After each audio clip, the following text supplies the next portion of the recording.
미국이 직접 참전을 하는 걸까요? 네, 그거가 이제 훨씬 더 큰 거라고 얘기를 네. 한 것 같은데 여러 가지 그 부작용도 있을 수 있고 모험이 따를 수 있습니다.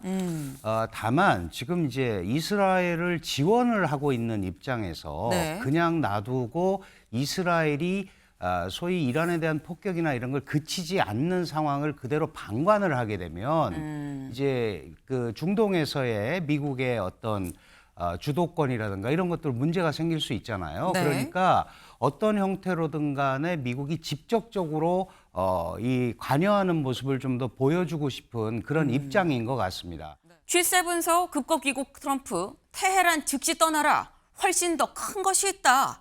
라고 얘기를 했습니다. 네.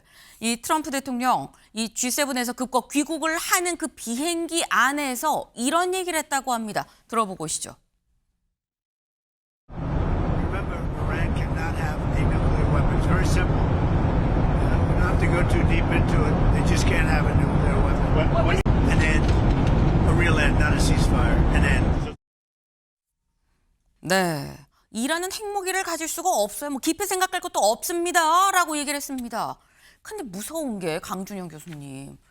훨씬 더 큰 것이 있다라고 얘기를 했거든요. 훨씬 더 큰 것 뭘 얘기하는 걸까요? 네, 지금 사실 떠나면서 그 NSC를 소집을 했고 네. 그 마크롱 대통령 표현에 의하면 이란이 휴전안을 제안을 했고 그것 때문에 가는 거다 그랬는데 트럼프 대통령이 저표 얘기만 놓고 보면 훨씬 더 큰 것은 이란 핵 문제 해결을 염두에 두고 있는 거다.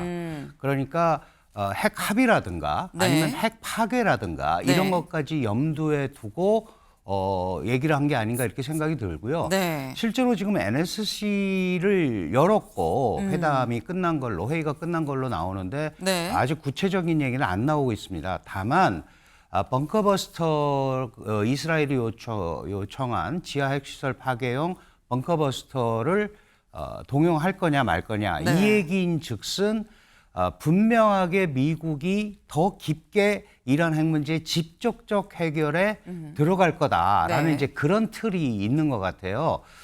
그런 큰 분위기에서 지금 사실 분위기를 이제 뭐 대사관도 폐쇄하고 다 떠나라 네. 테헤란을 이제 본격적인 뭔가가 시작될 거다라는 그런 메시지를 전달하는 거 아닌가 이렇게 보여집니다. 네. 그러니까 지금 말씀은 여기서 말하는 이 굉장히 더 큰 게 있다라는 얘기인 즉 이란의 핵 문제 관련해서 이거를 핵 합의를 보든 아니면 아예 그냥 그거를 파괴를 하든 둘 중에 하나 뭔가 양당 간 결단을 내릴 생각을 갖고 얘기한 게 아니겠느냐라는 말씀을 하셨어요. 근데 말씀 중에 NSC를 즉각적으로 소집을 급거 귀국하면서 NSC 소집을 지시를 했다라고 말씀하셨죠. 관련 같이 볼까요? 네.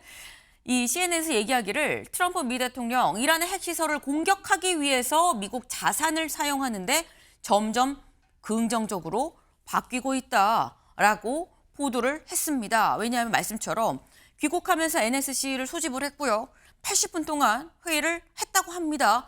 다만 여기에 대해서 이 결론이 어떻게 났는지에 대해선 지금 현재 나오지 않고 있어요. 결론이 나오진 않고 있습니다만 일단 보도는 미군 자산을 사용하는 데 긍정적으로 점점 바뀌고 있다라는 건데 그럼 강 교수님, 미국이 직접 참전을 하는 걸까요? 네, 그거가 이제 훨씬 더 큰 거라고 얘기를 네. 한 것 같은데 여러 가지 그 부작용도 있을 수 있고 모험이 따를 수 있습니다.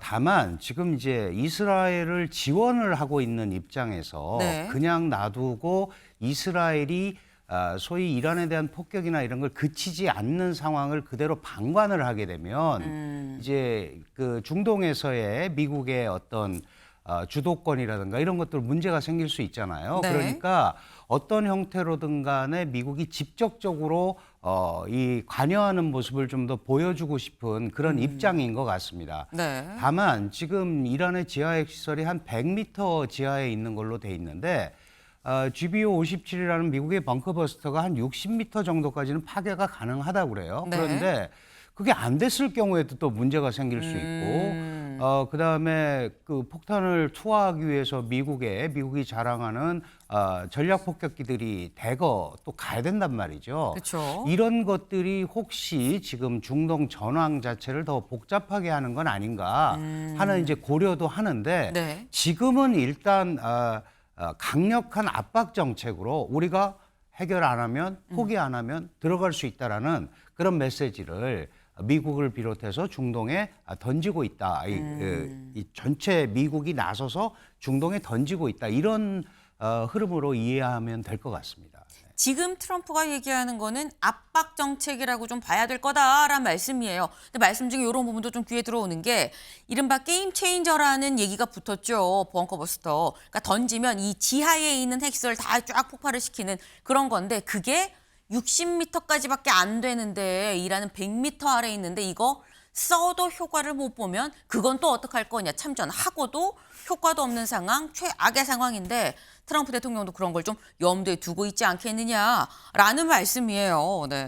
지금 이런 걸 보면 트럼프 대통령 많은 생각을 하고 있을 텐데 근데 생각만 많은 게 아니라 실제로 이 많은 생각들을 다 SNS로 올리고 있습니다. 한 3개, 4개 엄청 많이 올렸어요. 뭐라고 올렸느냐. 우리는 이른바 최고 지도자가 어디에 숨었는지 정확히 알고 있다. 하지만 적어도 지금 그를 제거하진 않을 거다. 어디 있는지 아는데 내가 제거는 안 해. 내가 보고 있어. 이 얘기인 거죠. 그리고 또 다른 글. 무조건적으로 항복하라. Unconditional surrender. 네, 무조건. 조건도 달지 마. 그냥 항복하고 두 손 들고 나와. 라고 얘기를 하고 있다라는 겁니다. 근데 이런 걸 보면 이게 교수님 이스라엘에서 2주 전쯤인가요? 이미 최고 지도자가 사망을 했어요. 근데 그것처럼 최고 지도자를 사망에 이르는 그런 상황까지 지금 간다는 거는 거의 약간 정권 축출 같은 그런 느낌인 거거든요. 맞습니까? 그렇죠. 레짐 체제까지 이제 감안을 한다면 네. 그렇게 하는 거죠. 그 예를 들어서 이스라엘은 강력한 정보력을 가지고 이런 걸 다 파악을 하고 있는 게 알려져 있고 네. 하마스도 그렇게 최고 지도자들을 제거했고 지금 얘기하듯이 어디 있는지 다 알고 있다라고 네. 얘기하는 거는 최악의 경우에 이게 해결이 안 되면 레짐 체인지까지 가는 거고 아마도 네. 이스라엘은 지금이 이 찬스다라고 생각을 해서 밀어붙이는 것 같고 미국은 약간 거기에 대해서 유예를 지금 하고 있는 것 같아요. 그랬을 때 생길 수 있는 문제들도 여러 가지가 있잖아요. 지금 특히 그 트럼프 대통령이 강조하던 것이 남의 전쟁에 끼어들지 않는다. 왜 우리가 애를 쓰느냐. 그리고 사실 러시아 우크라이나 전쟁도 해결이 안 되고 있는데 또 여기에 그쵸. 중동 전쟁으로 정말 대규모로 이렇게 비화가 돼버리면 미국의 통제도 사실 상당한 문제가 생길 수 있거든요. 그건 또 주변의 여러 나라들을 또 자극을 할 수가 있어요. 예를 들어서 우리 같으면은 북한을 또 자극할 수 있는 거예요. 이거 네. 다 못 쓰는구나. 네. 그러니까 그런 부분에 대한 확고한 미국의 의지를 보여줘야 되고 그래서 우리가 다 할 수 있지만 일단은 요 정도 선에서 하려고 하니 항복하고 협상하는 게 좋겠다. 당신들 이렇게 된 게 우리랑 4월부터 협상했잖아요. 그리고 6차 협상까지 했는데 안 됐단 말이죠. 네. 사인했으면 이런 일이 안 벌어졌을 거 아니냐라는 거를 우회적으로 지금 과시하고 있는 겁니다.